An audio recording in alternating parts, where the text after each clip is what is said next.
I can't bring it up. I can't tell a secret. extinct and that we don't even have. I hate when people say, hey, how are you doing? I say, hey, I'm doing well. How are you? And then they ignore me. I'll leave it at that. Anymore in this world, right? And so actually we got 94 viewers. Let's see. What's puzzling is that basically, you know, there are two reasons why you don't use a word. Either no one is a Me with the CBD gummies hit. racist before 1900, the same way no one has a television, or before 1900, everyone is a racist. And given that everyone is a racist, you suddenly you're like, well, wait a second, what if actually when I look at the Google Ngram of the word racist, right, I'm looking not at a phenomenon, but at the... They're definitely upgraded. He's upgraded his Red Room camera setup. Good camera setup. Basically inverse set of some new faith that has just been created. It's like if you were a Muslim and basically... Wait, is he saying that anti-racism is a new secular religion? Is he saying anti-racism is a secular religion? You have a word that means people who doubt Muhammad, right? Again, you know, before 500 AD, everyone is a person who doubts Muhammad. Right? You know, because Muhammad hasn't even born yet. Yarvin right? is so hot. Islamophobia in Catholic Spain in the yeah, why is he hiding his penis? Everyone was wine glass standards and Islamophobe. Exactly, and very radical too. And so why is he hiding his penis with his wine glass? Basically, the real history of ideas around this word racism, what we see is that in fact we're watching the birth of a new doctrine. And that is the new doctrine of equalism as taught by people like Franz Boas in the Columbia University School of Anthropology, and all of these people that sort of attempted to reinvent this very 18th century doctrine of the tabula rasa, and all human beings being born and somehow identical above the neck or something. Dude, imagine caring about this garbage. You know, what we see, I filter it out mentally at this point. I hear Jewish voices and I just positive. Goodbye, not listening. Forget this word racism. Goodbye, not listening. Actually a valid word, and you know, because it's what. So there's this great sort of subfield of biology called cladistics. Ozempic did him dirty. I hope he's still on Ozempic. Genetic evolution. I want Ozempic to destroy him. I want him to look like a ghoul. Even more like a ghoul. In anything getting skinnier and skinnier like a pig. Languages, and I would a dying skeleton. Religions, cultures as well. You know, one classic error is what's called, you know, a negative predicate. And so if you have a class that says this is the class of animals that do not fly, that is not a real class of animals. The class of animals with wings that includes both bats and birds. You know, I think it's a wastebasket classification or something. There's some term for it. It's like basically this is a false classification. When we basically, instead of studying this phenomenon called racism, which had always been around but nobody had ever needed a word for it, and then it becomes the most important thing in the world, if we just actually treat it as racism, not as a faith, but as the absence of this new faith, and suddenly you're actually tracing the growth of equalism, the faith, you know, or for example, eugenics is another word like this. There's no such thing as eugenics. There's only like dysgenics, right? You know, and there was no such thing as eugenics before we had the biology of the 1930s. No, there was no such thing as eugenics. This guy would be benefited from eugenics. He wouldn't exist. Human germplasm was in some abstract sense equal. How is this person named Vlad, dude? How is this person named Vladimir? That's crazy. Experiments fall. I never met a Mexican Russian. Have you guys ever met a Mexican Russian? Well, animals, people. No, people also. People also, but there's also this recognition that when you cut people open, they have some of the same parts as animals, and so there's a lot of like lessons you can take from animals to people and vice versa. 100% right. You know, basic. You know, basic stuff, but yeah, basic stuff. Sometimes you have to say the basic things. Sometimes you have to say the basic things because nobody believes them anymore. Yes. So we're you know, I think it's a little too easy to say that we're entering a new new world or seeing a revolution or anything like that.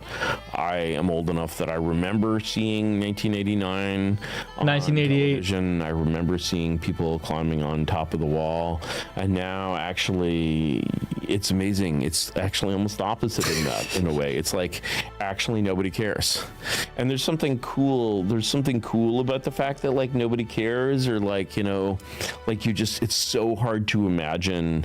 It's almost as hard to imagine the like level of like Trump resistance fanaticism that we remember from 2017 as it is to remember COVID. Oh, that's gonna come back. Well, there were a lot of sad faces that I saw of, lots of young women that were walking around, and they just looked visibly upset. This was the day after election. But as far as any kind of protest, there was one anti-deportation protest that was going on around the Times Square area, I believe. So when it comes to the actual policies being implemented, let's say deportation with that guy who kind of looks like a wall himself, what was his name? Homan, I think. When that happens, do you anticipate there being any kind of, great resistance to it? And do you even think it's going to happen? Biltong. By the way, this is brought to you by Anton's Biltong in Roanoke, Texas. Curtis, what do you think of the Biltongs?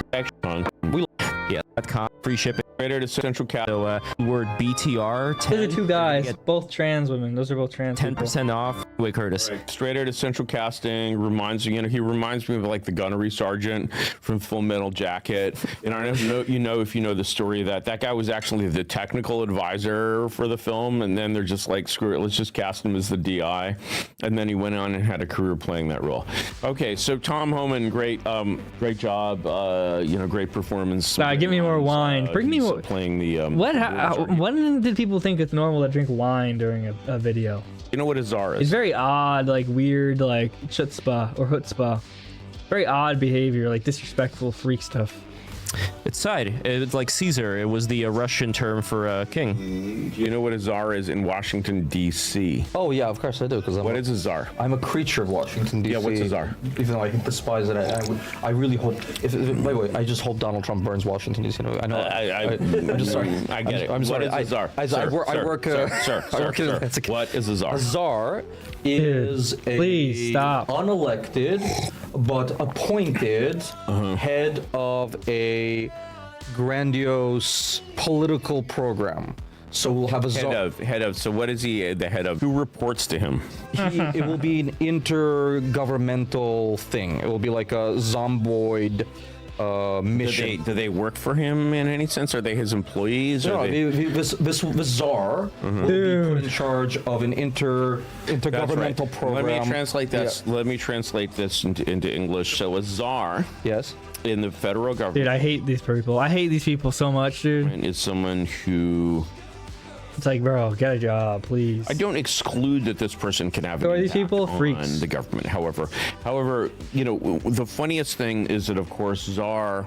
You're both right. Czar in Russian history symbolizes an autocrat. Mm-hmm. From the word Caesar. From the word Caesar. Someone whose decisions are absolute and cannot be overturned.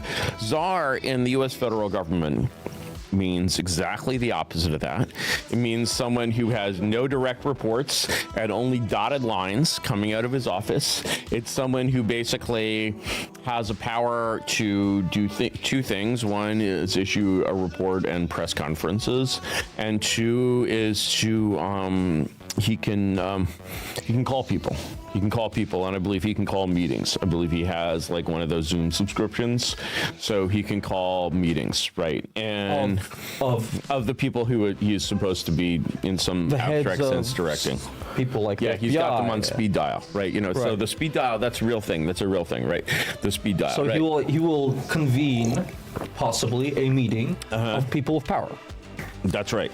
And in this meeting, they will meet. There will be notes, probably sandwiches and some notes. I just want you to remember that the important thing about the czar position is the sandwiches. What was the czar on the war on crime? When we're looking at the war on drugs.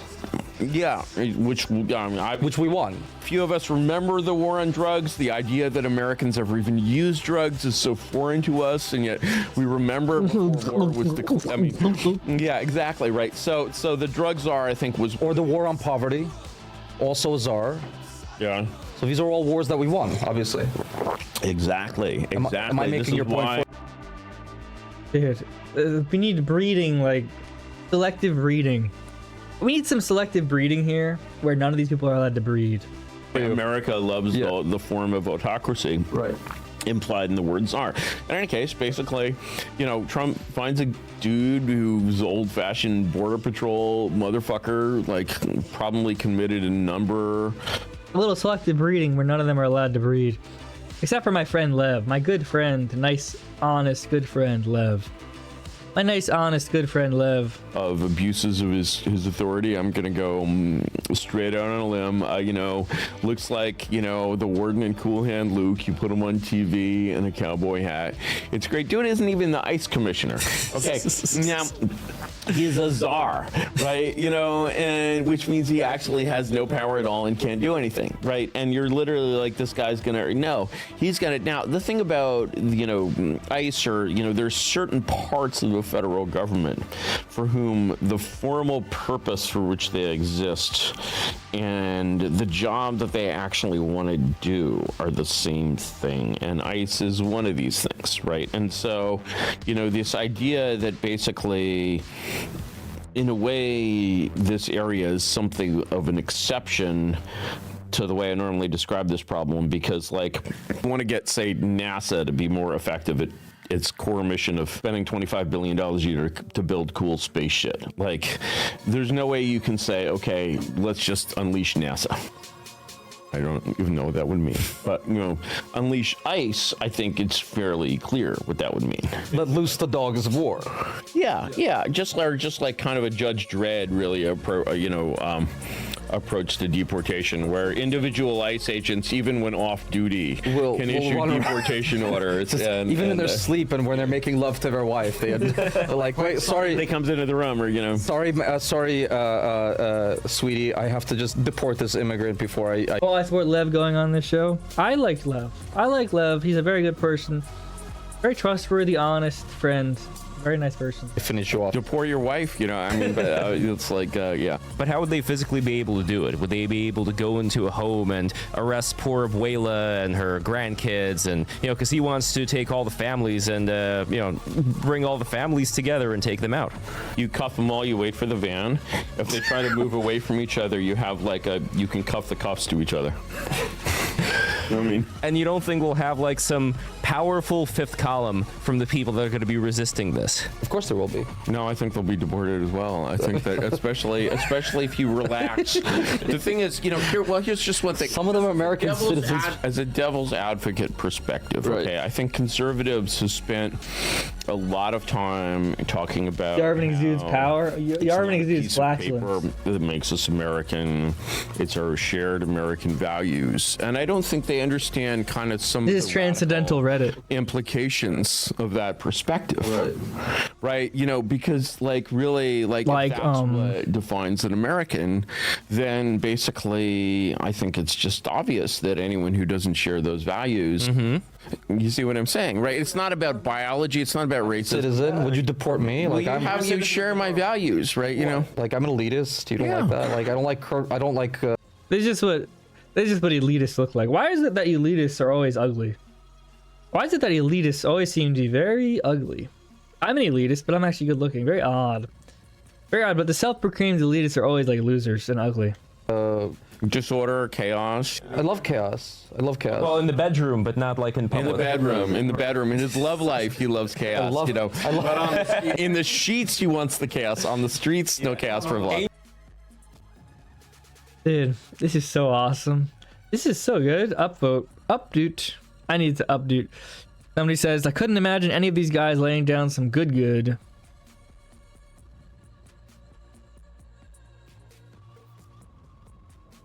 Angel on the streets, devil in the sheets. Absolutely, yeah. No, okay. So, but a few things that normatively. But yeah, this is a good example. Good point somebody made in the chat. You don't wear. This isn't the type of sweater you wear a unbuttoned collared shirt, dude. Like this is superior. My look is actually superior. This is how it's supposed to be, right? This is kind of like a low level. This class. This is just country boy class. This is weird freak behavior. This is a weird freakish look here. Low class, LARPing is high class. Very odd. I don't know what it is. descriptively, not prescriptively. Can you bring me a piece of the pizza over there? I'll eat it on camera. Yeah, I don't need to show one more time here, but BTR patrons People think like other Central Asians like Borat, who like doesn't want to be one of the annoying, obnoxious immigrants who are like, now that I'm inside the country, I'm closing the door behind me. Those people are obnoxious, right? They are. There's like there's nothing more unseemly than being an immigrant who says, now that I'm an American citizen, it's not. It's a vulgar kind of thing that I don't want to be, and yet. Now about 15% of Americans are foreign-born. Now that the assimilation matrix is broken. Now that we have third world invasion, arguably at the southern border. I'm just like, I want to close the border. Jose, I want to close the border. Okay, we friends. Let's get a good chuckle. I speak ESL when talking about Mexicans. Very funny. Good chuckle. Oh, it's hilarious. Border will be closed. Elections do have consequences. That's fine. The good people of America, the good people in the southern states want to close the border and say, we need to assimilate some of these immigrants and let their grandkids become American and watch more Hulk Hogan and Kid Rock and Dragon Ball Z especially. Dragon Ball Z. Mexican people love Dragon Ball Z. Yeah, like we want them to become the good kind. Just eating and drinking wine during your podcast. So crass, dude. Somebody deport this guy back to like Poland. Somebody deport this freak back to Poland so he can sell fish. Kind of Americans who love Kid Rock and Dragon Ball Z and like eat pizza, right? We want that. But so Dude, all these people should be deported. Literally. Well, you know who can stay is my friend right here. My honest friend right here. But everybody else, these two people. Look at this pig. Yep, that's elite human capital. Mouth open chewing. Elite human capital moment. That's crazy. I didn't even notice. That's actually insane. like, fine, the border is going to be closed 100%. We can close the border, even if that leads to inflation, and the cultural stuff outweighs the economic stuff, obviously. And yet, can the society survive, and is even necessary to try to test it by going around and trying to deport 12 million abuelas? You know, the concept of society is so strange in reflection to the United States. Like, we can't even picture the concept of society. Like, there's... Dude, how disgusting is this person? How like fundamentally disgusting is a subhuman, dude? no society. There are little, like, atomized classes with, like, friend networks, you know, less modernized cultures. There are sometimes weird, like, family clan things, or, like, mafias or churches. We haven't dissolved those yet. You know, we haven't dissolved those yet, but only because they're kind of beneath our Literal subhuman. ken, in a sense. Yeah. But, like, this is not, like, a society. Like, this is a bunch of rows in a database. Yeah. Once you acknowledge that America is a bunch of rows in a database, you're, I think, led in a very different direction. You're just like, well, you know, if we're going to be a bunch of rows in the database, first of all, I mean, call me crazy, but I feel we should at least have the database, right? And so, you know, what just strikes me as utterly whack is that we live in a country whose government does not know how many people are in the country to within 10 or 20 million. 6 Latvias and an Estonia. That's right. Which are superior, Latvians or Estonians? Like, just as a stereotype. I prefer Estonia because we went there on vacation in the dacha back when we lived in Russia. It was very nice. They had great food there. I'm sure Latvia is not bad either. But Estonia feels more modern. Well, Estonia is absolutely more modern. Estonia is like the most... Why is that? Why is it? Because it's the farthest east. Latvia got a surge of a lot of Soviet, Russian immigrants in there, and I think that also, did the opposite effect. Why do the Ukrainians call the Russians orcs? Because they were subjugated by the Golden Horde, by the Mongols for a long time, and that really fucked their brain up. There is a DNA thing with the orcish blood. Well, I mean, we're going deep into racism here, I have to tell you. It's Slavic racism. It's a different kind. This is Slav on Slav racism. It's not racism, it's culturalism, and you could say... 3 Jews talking about being Slavic. 3 Jews talking about being Slavic. Well, don't worry, just 3 Jews talking about Slavic people. what's the thing between those two. But if you were It's just three Jews talking about Slav on Slav racism. living in this life where you were treated like a farm animal for like generations and generations by the nobility, then no wonder you're going to be so Was there screwed no, up. but I mean, was if they're making the same mistake, like, I mean, was there no basis for that? Like, No, not at all. This was just the Mongolians treated Russia as like one giant human breeding machine, which is, by the way, another reason why and that's the why York you thing see applies. some slanted, some Mongol traits creeping into the facial features. I'm of Mordvin descent myself. I'm a Viking Jew. I'm a Yeah, we know you're a Jew, dude. Yeah, we know you're a Jew. That's a new one, though. I'm a Viking Jew. I'm actually a Viking Jew, actually. Yeah, I'm actually an honorable rapist. Yep. Mongoloid Viking Jew. But we were talking about Curtis earlier. I'm actually a really, really respectful rapist. I think it is a good thing to judge people according to their culture versus things they have no control over. Because if you're Niggas saying anything, dude. to be from one racial group versus another, Whoa, Jew? Really? I had no idea. Oh, I had no idea the disgusting pig in front of me was a Jew. there's nothing you can do about that. But there is something you can do. About I thought you were just an whether or not average you fit Russian. into society based on your actions. Well, when you say fit in, like that made me think of something else, which is that there's a thing that's sort of in a way in between the things that you can control and the things that you can't, that people don't usually like to talk about. But there was a line, she's a singer, Azalea Banks, in fact, and Ethnic black people movement. Black people are so funny. Azalea Banks. Who's this? Azalea Banks, a singer, a musician of some kind. Pop? I don't know. She may have said it was Zizek, I'm not sure. But in any case, she has this beautiful, and it's really a linguistic line. It's kind of a postmodern line in some ways, because it's sort of, how does the speaker comment on the speech, right? And what she says, and it's certainly been my experience that this is true, is, she's basically like, when you're fat, anything you say just reminds people that you're fat. and I think it's a very postmodern statement, and I found it to be true, and that's Bullbug's fat, by the way. That pig still on Ozempic. basically, and in the times of my life, I mean, I'm not exactly svelte, but in the times of my life when I've been really frankly fat, before I started I mean, I basically have noticed, I'm talking to someone and I can tell that all that they're hearing is not my ideas. You're just a fat pig, dude. You're a fat pig, and you will always be a fat pig. Even no matter how much drugs you take, you'll always be a fat, stupid pig. Simply that I'm fat. And that was maybe it's a midlife crisis thing. I don't know. No, a lot of people post-COVID have been going through this transformation. I mean, look at Lizzo.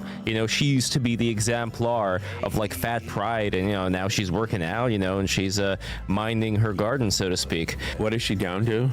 I don't know. You guys, could somebody look up what Lizzo's current weight is for the official? Who's this? Lizzo. Curtis, how would you explain Lizzo? I'm just like, She's a very heavy black female rapper. I don't care about rap. Like, is this because I've been living in Europe for a decade and a half? They're new famous people. In Europe, they care about rappers also. I hate to break it to Yeah, you. I know. I despise the fact that we've exported American rap to my. Dude, please. Please go away. Go back to Europe. Go back to the shuttle, dude.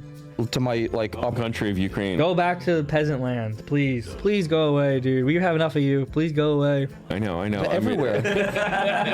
you go to the gym in Paris, and they I come up to them and I say to them in French. If I wanted to listen to rap while I worked out, I would have stayed in Brooklyn. And they laugh and they turn it off. You have to do this. Like it's everywhere, and He goes to the gym. What gym does this person go to? That's crazy. How does this person go to the gym? What, eat? Is he going to Planet Fitness to eat pizza? This guy does not go to the gym, dude. What gym? The gym where you eat food all day? Yeah, I don't. Oh, wait, hold on. Here. Why lie about that, Somebody dude? grab this because I think Cassidy wants to reveal the weight of Lizzo. She lost 440 pounds. Wow. It doesn't say what her weight is now, but she lost 440 pounds. I don't believe that. That's incredible. Thank you. she weighs 240 pounds, according to. So she was 600. No way. So she was 800 pounds. That's powerful. You know, and this is only moments from happening. Like, basically, like, you know, imagine if AI, this conversational AI is coming, right? And if you've heard of one of the newest trends in AI is, I believe it's called RAG, or retrieval augmented generation. Right. And so basically what I want is an AI where I can basically just say the name of a woman. Maybe she's famous, maybe she's not, and it will give me a rating. Like, it'll be like, oh yeah, Lizzo, she's a 4.5. What is the applied usage of such a technology? I want to know. I don't know. He's just so random, dude. Flicks spork. Flicks Jewish spork at you. Flicks matzo ball at you. Like, I mean, everybody has a primary key. If you're familiar with database technology, Vlad. Ooh, yeah. Primary key, foreign key. This is just stuff I learned from my doctorate. As somebody who's like kind of a techie, I learned about primary keys, foreign keys. I'm kind of like really high IQ. I know about primary keys. Everyone has a primary key for every database in their head, right? And so basically, for example, in terms of like set classification, you could classify Lizzo in terms of American musicians, or, you know, African American woman, or, you know, 3.5s, you know, and so like it's That would be a foreign key. That would be a foreign key, not a primary key, but whatever. sorry. And do you think that this culture is also going away of the fat pride and all of these things related to? No, you think it's here to stay? The aesthetics of the Obama era of America. This is a good question. Now that Trump is back and is going to obviously Matzo reshape ball soup? No. America and American culture. I've had borscht. Borscht sucks. Borscht sucks so bad. Changing ways that we are going to start figuring out what they are soon. Is the cultural. What does Moldbug even do? He gets welfare from the government. He gets welfare from the U.S. government. Lose the cultural whatever. He lives the off last 10, welfare. 12 years. Has it been pushed back? Is it going to change? Have those norms have they solidified? Like, what is it? Just, are we going to live like we used to? It's an interesting question. Borscht isn't Jewish, is it? No. But matzo balls are literally just flour and water, dude. Matzo balls suck. It's not even food. It's like flour and water. So I guess that's the only actual Jewish food. The vibe is not really on the side of, you know, some of the sort of the dogmatism and applying party lines of the 20 teens looks a little bit silly now, which is kind of a nice, you know, it's never like a matter of like a truth and reconciliation, you know, The steez. He's the sleaze master, honestly. I respect his sleaze. Campaign, and often if you were unlucky enough to be purged, you stay purged, right? But there's still a sense of like, well, we did that, right? You know, and I'm conflicted in some ways because I think there are arguments for either prediction of the future, and so there's one argument that says the ideologies that became mainstream in the 20 teens have been marinating, as you and I know, being cultural experts, Vlad, for a very long time in the culture, easily 100 years, you know. 50, 60 years. I mean, we don't need to argue about that, but these are long tail effects. Deeper than that. Okay, fine. Fine.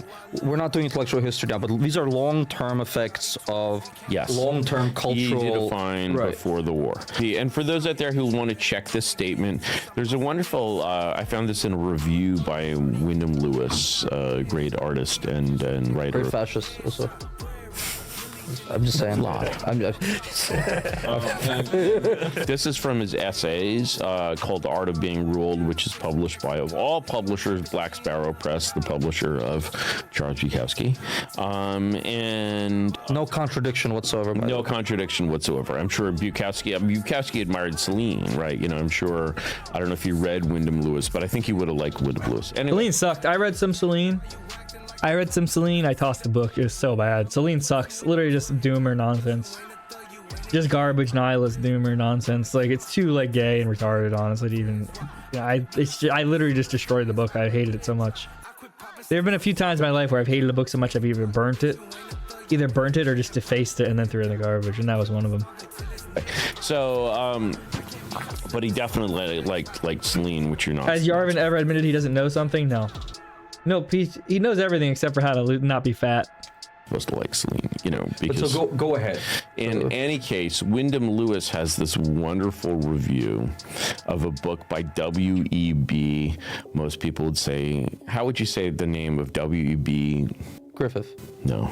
That's D.W. Griffith. It's spelled D.U.B.O.I.S. What other books enraged you? Harassment Architecture. What? No. Du Bois. Why isn't? Because he's American and not French. You sorry. say Pinochet, it's Pinochet. And, you know, Am I because just he's, terminally foreign? I don't know, but you're wrong. Okay. There's this review. There's this review. Jewish version. Am I a rootless cosmopolitan? Really? Book by W.B. Du Bois, which is a novel Right. called Dark Princess, and it is full of the like most outrageously bad, like almost quasi-pornographic, like anti-colonial, like just a half-baked anti-colonialism from like 1928 or something like that. Proto anti-colonialist. Like, of course, it's Marxist anti-colonialism from the 20s. Like, it's not that unusual, but the fact that it's Du Bois is somewhat hilarious, and also it's just like really bad, you know. And so basically, But somehow important for intellectual history, or not at all? yes, very much so, because it demonstrates how old the shit is. And Lewis writes about it in several books. He in Art of Being Ruled and Paleface. He really saw cultural Marxism, really, as some call it, you know, developing in the 1930s. It's very powerful. In any case, you know, this is a very old thing, but what happened, and of course it's very easy to see, to find it in the 20s and 30s, you know, you have to actually have something of a clue. To see it in the 60s and 70s, you need only a smattering of knowledge. Everyone talked about it in the 90s and so forth, and it spent a long time growing and coming to maturity, you know, sort of the way a cancer does. Succinctly, 2 sentences. What is it? Gay race communism. Gay race communism. Gay race communism. That's 1 sentence. It is. It's actually Dude, it's so stupid. Just a completely waste of time. He's never said anything of value ever. a fragment of a sentence. Identitarian gay race Communism. Gay race communism. And well, it's actually a slight cleanup of a Bronze Age pervert neologism, but gay race communism will do. The use of basically the fundamental trope of communism, whatever you want to call it, in the 19th century, it's always, you know, the fundamental trope of this, of leftism as a whole, is the use by the aristocracy of the, you know, the underclass, the Untermensch, you know, as a club against the bourgeoisie. And It's the bourgeoisie, dude. Bourgeoisie, dude. That's like crazy. it is that Crazy alliance mispronunciation. of high and low. There has never been a socialism that was genuinely a movement of the low. And so in the 20th century, in the middle of the 20th century, you Oh, the see bourgeois. basically It's actually the bourgeois, not the bourgeoisie. Dude, what are you, a retard? the shit libs switch barbarians, and they go from the like barbaric lower classes, the working class who they discard, and they go from there to the even more exotic foreigner, the migrant. The workers are revolting. They certainly are. Exactly. And if you thought the workers are revolting, right, you know, and so, you know, and that's where basically, and anything revolting will do, and that's where gay race communism comes from. In the 1930s, in that book that you personally recommended, having to do with what was his name, about Stalinism in the United States, Red Decade. Red Decade. Did you read that one? I Eugene did. Lyons? Yeah, I feel like it. Death by talking. This is what the struggle sessions were like. This is what the struggle sessions were literally like. It's just you sitting in a room until you confess to everything. But please, I'll just... Because you didn't used to be able to turn them off. They'd force you... You'd come into their room, they'd force you to... They'd bring you to their little studio. And you have to sit there until you scream out. You scream out, I'm guilty! I'm guilty, please! Just take them away from me. I can't stand. And that's how the struggle sessions would go. And that's how they got people to confess to things they never did. They were forced to listen to this for hours until they gave up and said, please, just put me in prison. I did it all. Eugene Lyons. Eugene Lyons. Yeah. Jew. So in that book, for those who don't know, it was about how the intelligentsia became ardently not just communist but Stalinist during 1930s, and also I recall there being a passage about how women started having sex with black dudes as a way to rebel, against their staunch father. So would you say that, like, that period's kind of like when? Oh, sure. I mean, if you read, one of the books that I like to recommend is. There's this writer, John Dos Passos, very famous American novelist. Socialist who became right wing.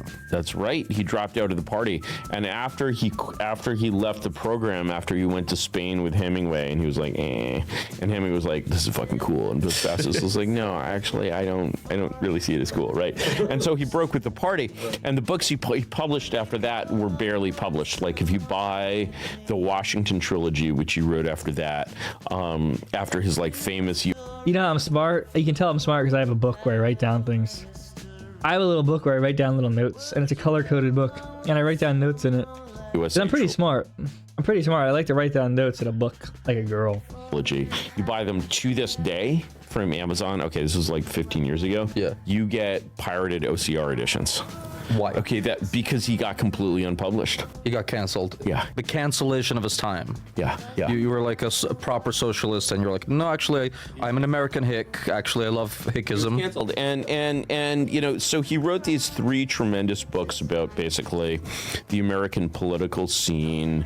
They were number 1, which is kind of about a Huey Long figure, The Grand Design, which is about the New Deal, and Adventures of a Young Man, which is about American communism. And my God, the hipsters you meet, the communist hipsters you meet in Adventures of a Young Man, like they could live in San Francisco now. They live in the same ways. They have the same kinds of degenerate practices. Like the drugs are not as strong, but it's just the same fucking people. As a libertine, I like the degenerate practices. I just don't like the communist stuff. I do understand that. Okay. Right?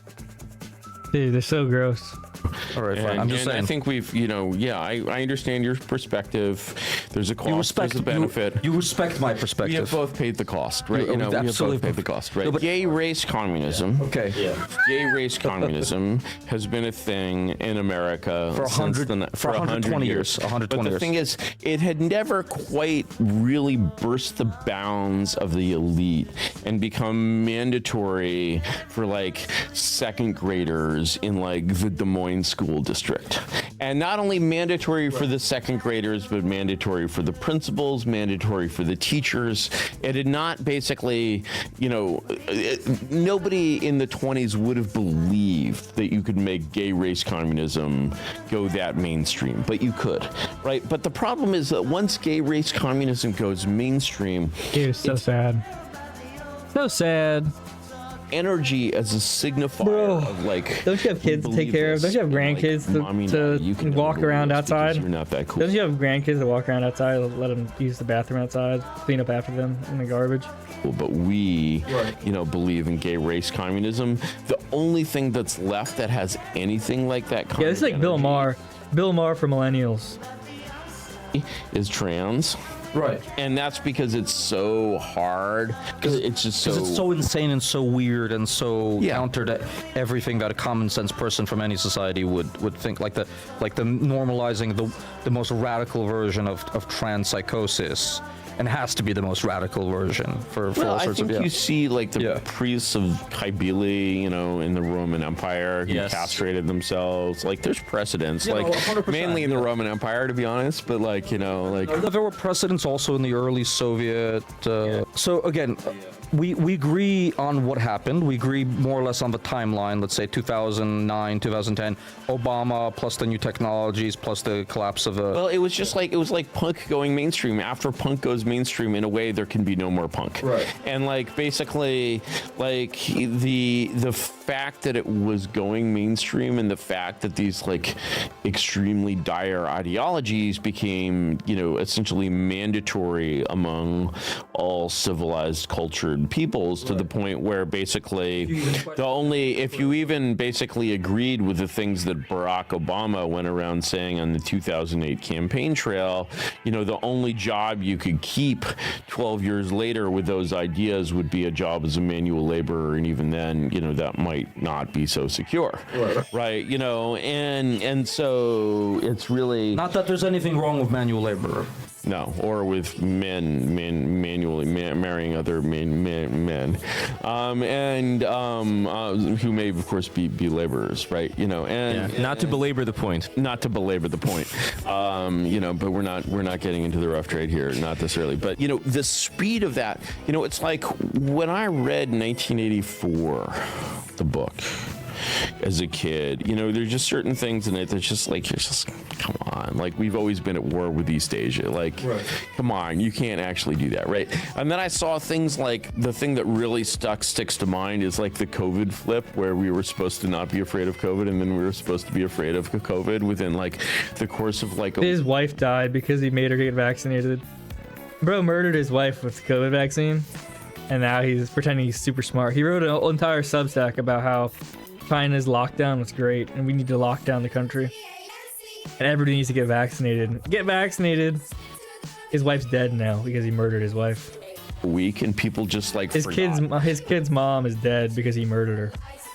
But they were like going out and tweeting, oh, you need to go to Chinatown and lick doorknobs, and now it's like basically you need to like sequester yourself like well, not just that, but when you had the BLM protests, all of a sudden, you know, you could gather in all these large quantities, and you wouldn't get only if you're a BLM protest. Yeah. No other kind of protest. It stimulates the immune system to fight for freedom, right? You know, and especially when it's other people's freedom, right? You know, and so really, yeah, like in a way, my point is you can sort of take this two ways. And one way is that basically there's a natural swing back from this effect in which basically gay race communism is sort of written into the Constitution and becomes. How do you guys like this episode so far? For nature, you know. Wait until it happens next. Wait until what happens next. You guys are gonna love it. You guys are gonna love it. Considered like outre, like the idea that, say, like if you look at, for example, the popularity of interracial marriage in the U.S. between 1950 and 2000. Okay, in 1950, there's a vanishing percentage of like probably the most liberal perspective that you get on international. You know, they want it to be like, as they say about abortion now, they want it to be safe, legal, and rare. Okay, right? You know, and like, and that's, you know, and everyone else is just like. I see. Look, I see where you're going. And then we keep moving the goalposts for liberal. Moving the goalposts, and then so like, the thing is basically eventually you get to the point where where even discussing gay marriage makes you like some sort of barbarian. Sure. And the real question is basically in 50 or 60 years, it becomes the question of like, do we voluntarily extinguish the human species to like cleanse the earth? And so you get like really explicit, like heavy, like Jonestown stuff, you know, and it gets really wild.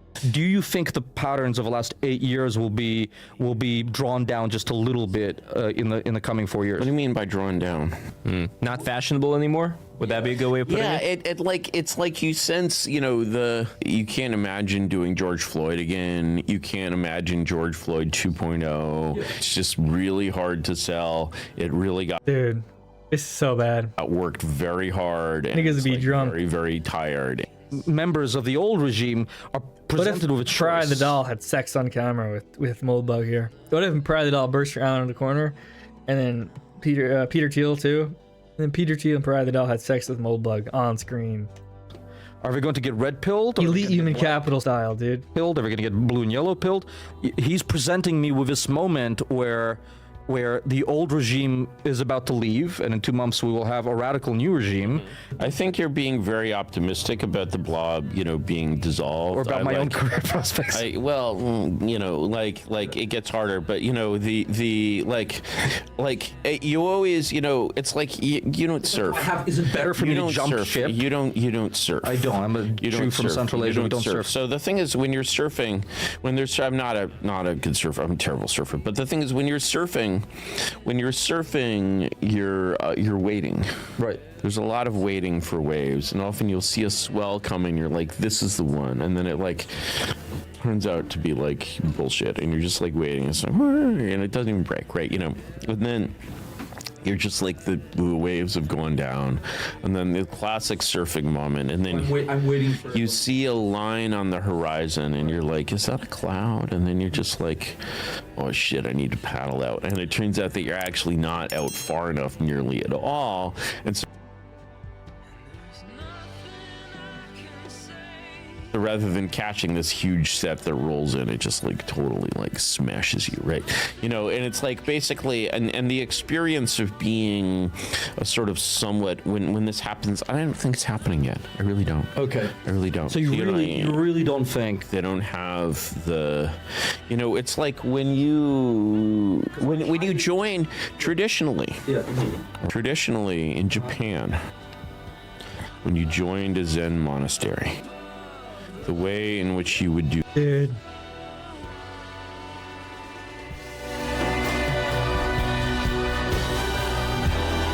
They should do heroin and die. I would pay for Moldbug to do heroin and overdose and die. I would watch that as an art film. Desire 3, and the desire is Moldbug overdosing on heroin and dying.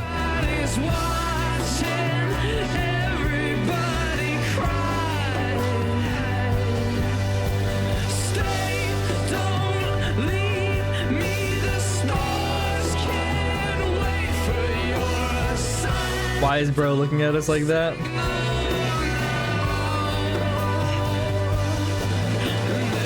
You guys can talk forever and never make a point. Yeah, it's called Jewish people. It's called being a Jewish person. Go to the monastery and knock on the door, which is locked, which is always locked, and demand admission and pound on the door. They say no, thank you. Come back. No, they wouldn't say anything, actually, and you would just get tired, and you would be like, okay, I'm just gonna sleep outside the door. Okay. With no tent or anything, right? And eventually, and it might be that they would just wait until you went away, right? I mean, they're watching you through a security camera, of course, but you know. But the thing is, you know, actually, when you come to them with the requisite level of humility, when you've basically lost all of your pride from the other world, you've given up your ego, and the thing is, basically, what is necessary for that moment of enlightenment. It could happen. It could be done. You know, if Donald Trump himself were to become enlightened in this way, it would happen tomorrow. But it's a very difficult transition, especially it's a very difficult transition. But the thing is, when you basically, for them to dissolve the deep state would require them to abandon all of their pride in a way that they're not ready for yet. Is it a question of capacity, or will to power, or understanding how to do it, or willingness to do it? It is a question of spiritual enlightenment. They're not ready in spirit to do that. They're not ready to basically, there's too much pressure, there's too much hunger, there's too much desire. You know, they haven't they're not sort of ready to kind of find that still point that like turns around itself. Right. The Tao is not yet strong enough in them. Right, but it's much stronger. It's actually, even though people expect much less, it's in a way it's much stronger in them than in 2016. Trying way too hard and not hard enough, and nowhere near hard enough. That's right. But also in terms of their levels of intelligence, if you were to compare them with the founding fathers, for instance, where would you rate? Dude, these people are so stupid. Their level.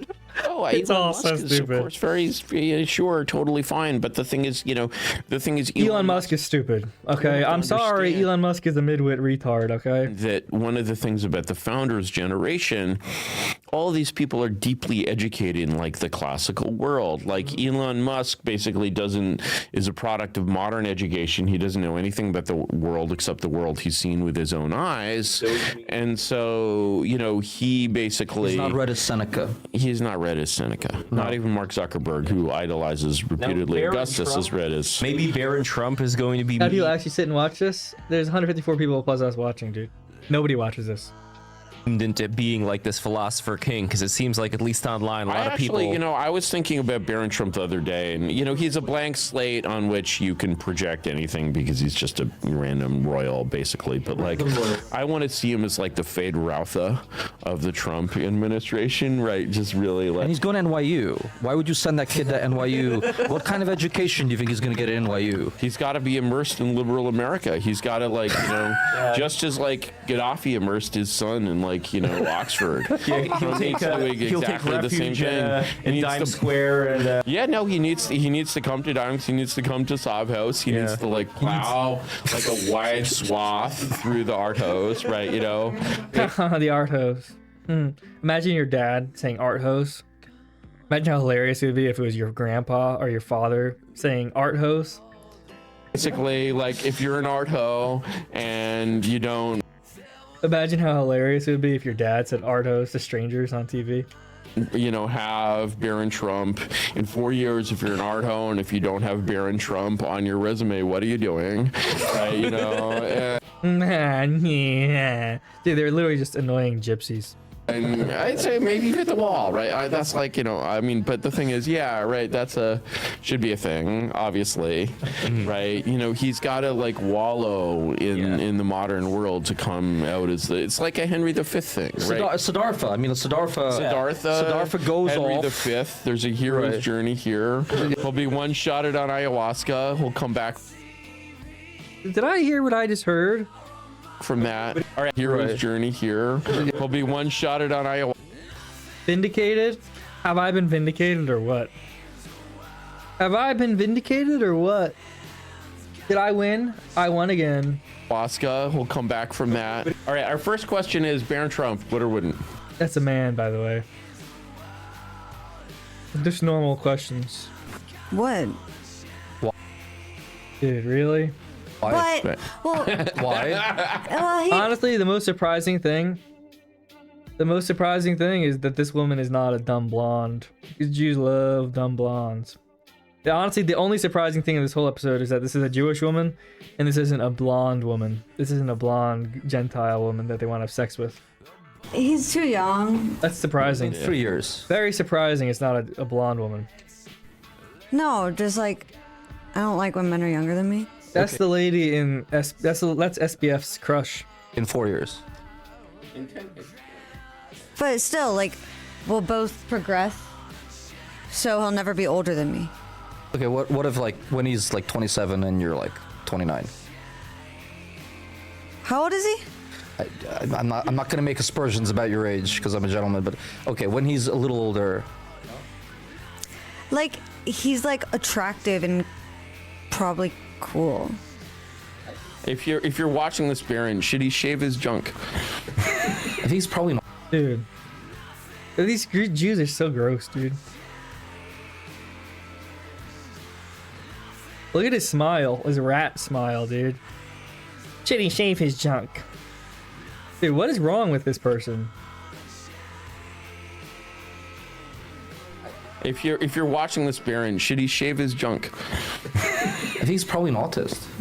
Dude, they're so gross. Sick. Probably. Right. I don't know. Yeah, no, not for me. But like, if I was Wait, this is the e-girl lady? The lady who's wasting thousands of my dollars by not pumping their stupid coin? They really are dumb? Yeah, dude, I know.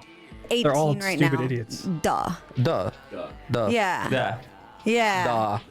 Yeah. For if you're a liberal, How do I not clip even a it? libertine, but just a liberal, like if they're two How do I clip consenting stuff? adults, Yes. Can I clip stuff? Absolutely. they can do whatever they want. Absolutely. And that used to be a liberal value, Well, except liberals aren't liberals anymore. but it's funny that it's presented as feminist because it's Right. actually completely taking away female agency. Sure. When it's like, oh, like she couldn't have consented to this because he has more power than her. 'Cause she's He's 23 older than her. and he's It's 50, like, yeah. fuck off. You can't tell me as a woman who I can and cannot fuck. Well, the and HR call- department can and tries to. It is like this damsel in distress kind of Yeah. mentality where the woman is not able to, make up her mind as far as who she wants to be with. Yeah. So in a way, they want to. All right. I gotta go.